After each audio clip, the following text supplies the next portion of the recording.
Hello children, so in this video we will look into pages 83, 84, 85 and 86. So take your textbook and keep it ready with you.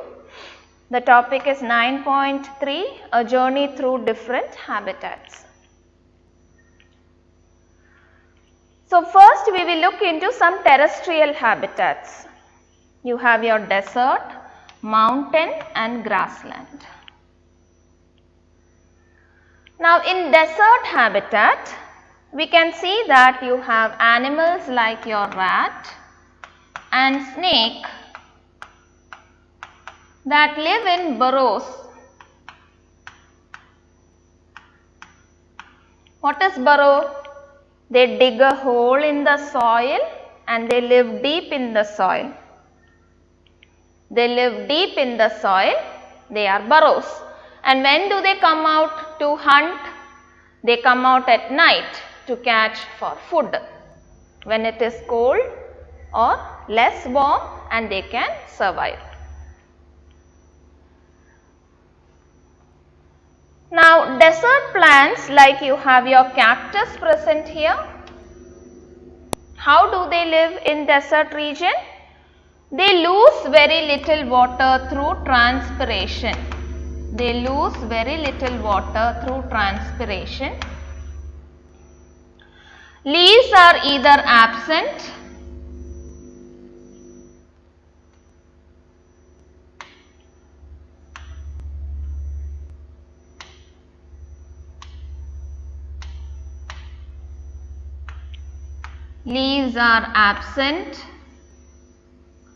or reduced or in the form of spine or your thorn, like in cactus you can see here, isn't it? You can see the thorns are present here, you can see. Then what is happening? The leaf-like structure that you see in cactus is actually the stem. So this leaf-like structure is actually what this leaf-like structure that you see is actually your stem, and you can see lots of spine or thorn present.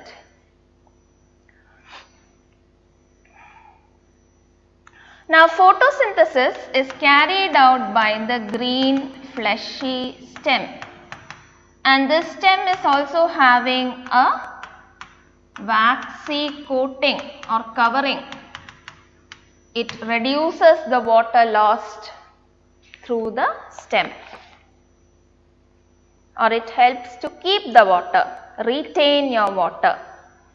Now the roots go deep into the soil in search of water.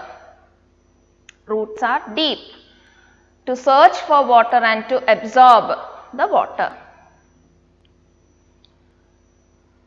Now we will look into mountain region.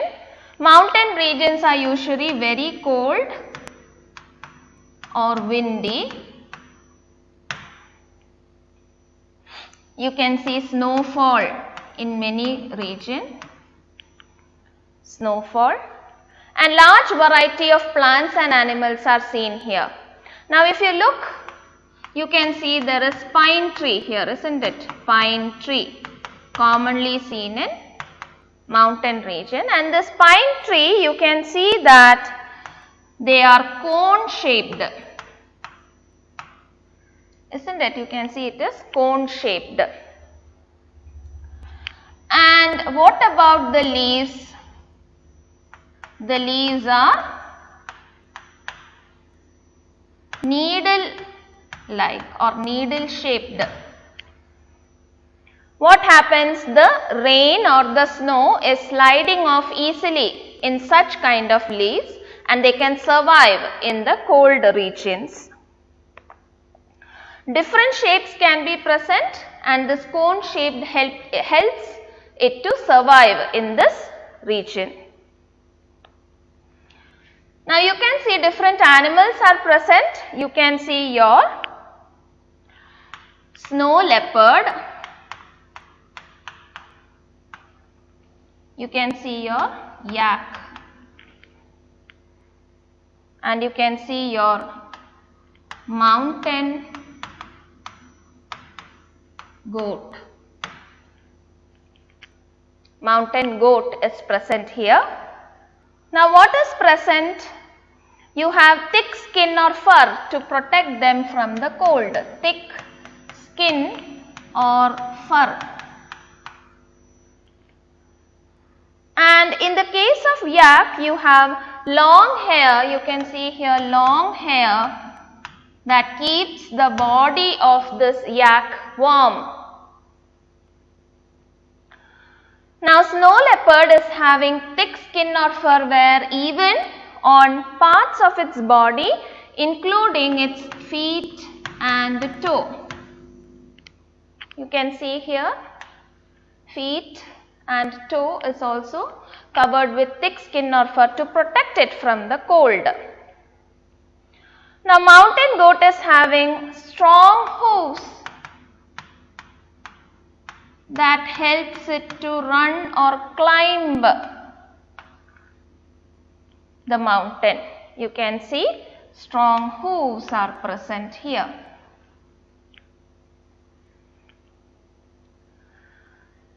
Now we will look into your grassland, and in grassland you have your lion, which is a predator.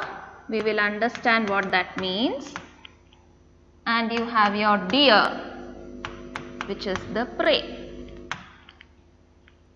Now what is a predator? Animals like lion,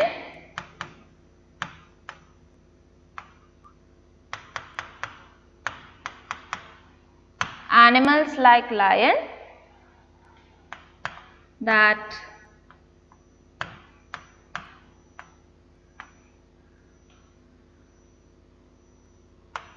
hunt for prey or catch their prey. So what is this prey? Prey are animals like deer which are eaten by the predators.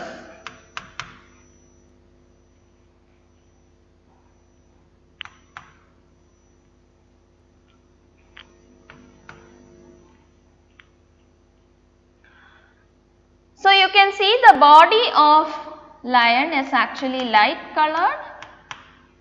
It helps it to hide in the grass, and it's usually brown in color also. Now you can see the eyes are present looking forward in the face or front, and the lions have claws that they can take it inside, so that sound is minimized, and when they hunt they can take it out and attack. So claws in the front legs that can be withdrawn inside the toe.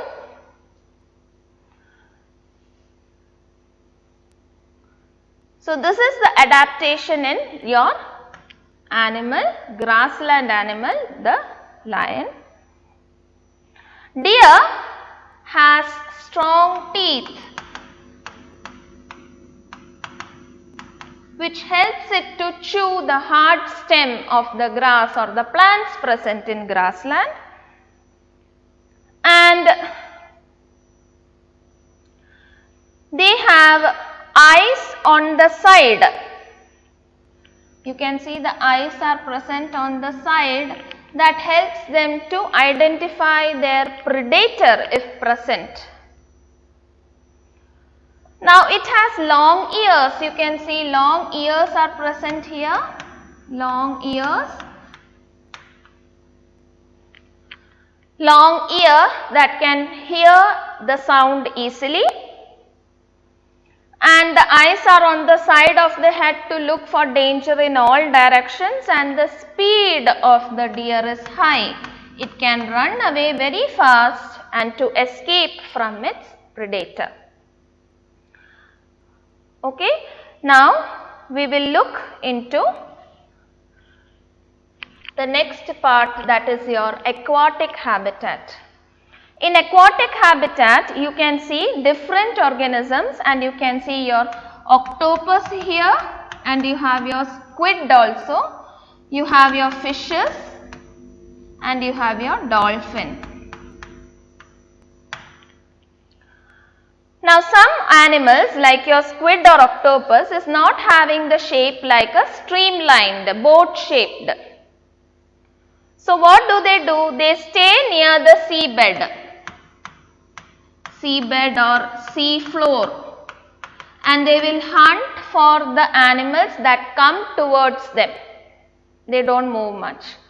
But when they move, they make their body in such a way that it is actually streamlined. Streamlined body when they move.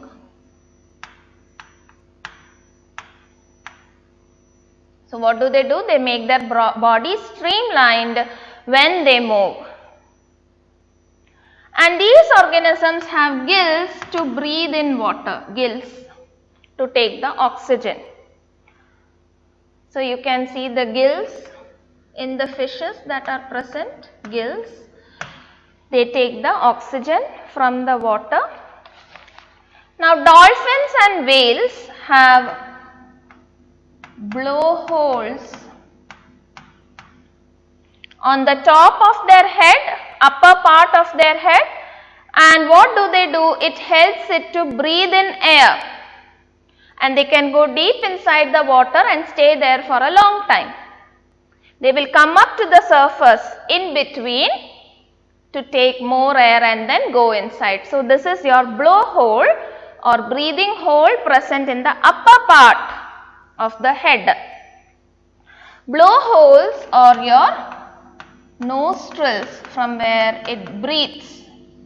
So, remember blowholes, blowholes. That name or term is very important.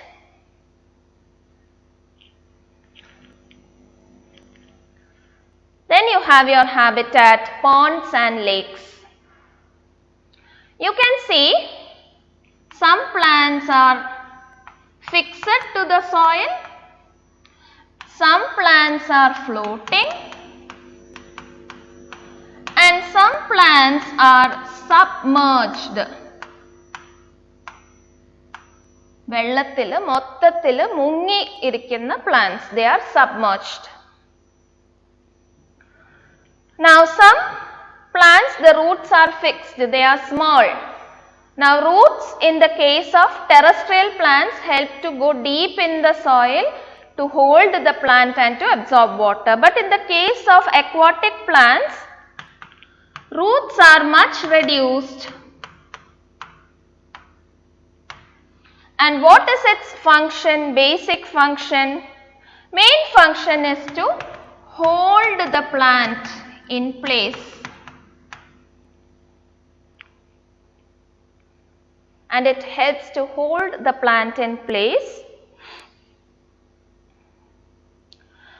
Now, the stem of these plants are long and hollow. Hollow means what? Empty inside. പുറത്ത് covering ഉണ്ടാവും, ഉള്ളിൽ ഖാലിയായിരിക്കും. That is hollow. And it helps to keep the stem light and can float easily in the water. Now, the stem will grow up to the surface, whereas the leaves and your flowers will float. Submerged plants, all the parts of the plants are underwater and the leaves are narrow or ribbon shaped.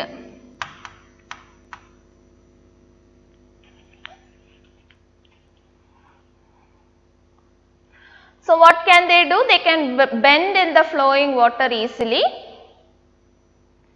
And mostly the leaves of the submerged plants are highly divided.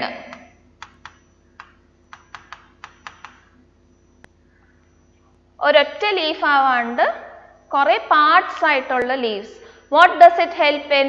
The water flows easily through the ribbons and the leaf is not damaged. So it acts as protection. Highly divided leaves. So that the water can easily flow without damaging them. Next you have your organism. Your frog. So you can see frogs are present here. Okay. Now the frog can stay inside the water,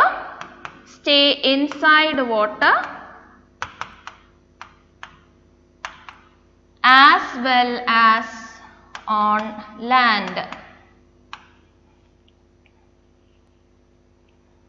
They have strong back legs.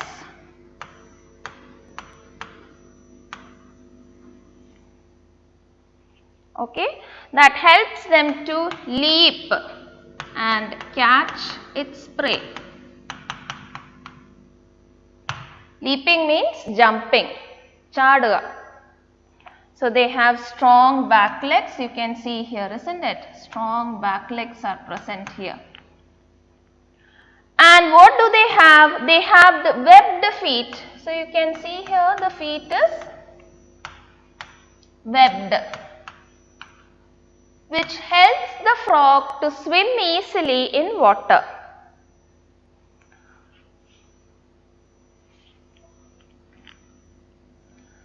So this much for today's video. Please read through those pages and study from the textbook. Thank you, children.